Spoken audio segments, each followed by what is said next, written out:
gear, life jackets. Everybody good? You okay up here? You alright? Alright.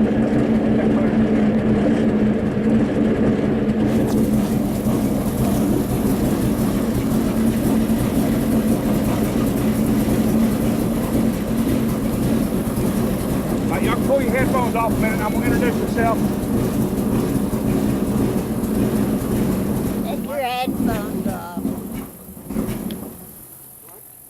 Ken, I'm going to introduce myself and take your headphones off. introduce where we are and what we're going to see and what all that. So, my name's Captain Andy Denton. I was born and raised out here on this river.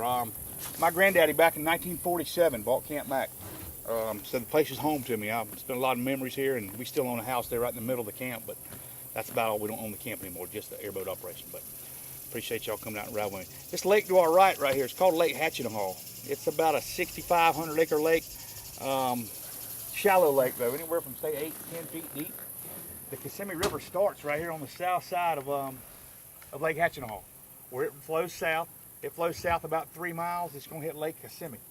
Lake Kissimmee is a big lake. It's like anywhere from 18 miles long to say 7 or 8 miles wide. The river then picks up on the south side of Lake Kissimmee, where Highway 60 goes over the river.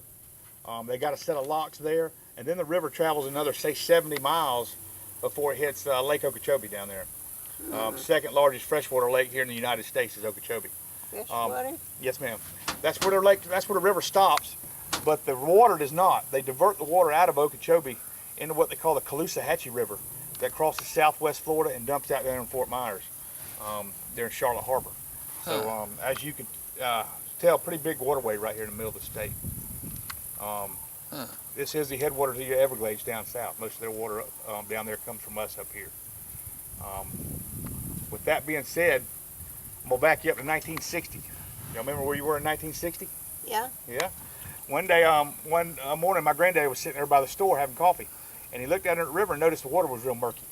This is back when the river did this. You know, it twist and turn, and the water would slowly work its way down to the Everglades and be crystal clear water when it got down there to the Everglades. So he started noticing the water was real murky, real muddy, and he paid attention to it. About lunchtime, he noticed it was still coming through there muddy and all.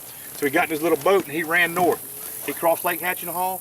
He went up into Cypress Canal, crossed Lake Cypress, and went up into Southport Canal. And there he saw the Army Corps Engineers, which is our U.S. government, with a bunch of dredges. And they started dredging. They dredged all the way through here. They ended up dredging the Kissimmee River. They 70 miles worth of dredging they did all the way to Okeechobee. They straightened our river. And that's the river that you were just in. They dug it 30 feet deep, 150 foot wide, and they made a ditch out of our river. When they did that, guys, it changed everything out here.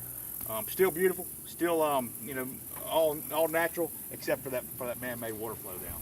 They control our water flow. They control our water levels, and that in itself is very frustrating.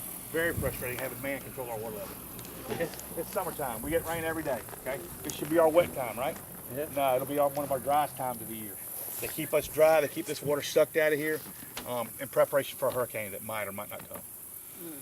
So these trees over to the left, y'all seen cypress trees before. Just a beautiful tree. They thrive in wet conditions. They do very well in water, in underwater really. All your swamps to the south, Mississippi, Florida, Georgia, Alabama, they've all got these cypress trees. The way they're able to do that is you can see the root system on these trees. They grow up. They grow up out of the water.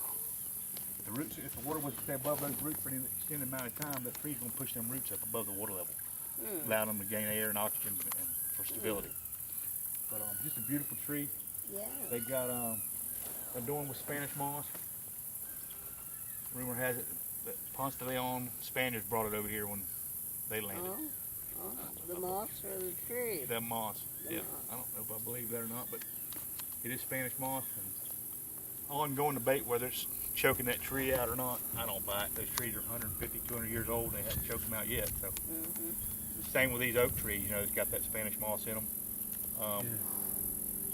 Go to Charleston, South Carolina.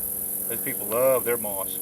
You wouldn't dare pull their moss out of their trees. You know, big old cathedral oak trees with the moss dripping. Those trees are 500 years old. You know, so they hadn't killed them.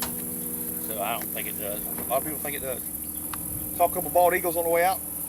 Got a lot of birds. That's what we're going to be looking at pretty much today. The gators are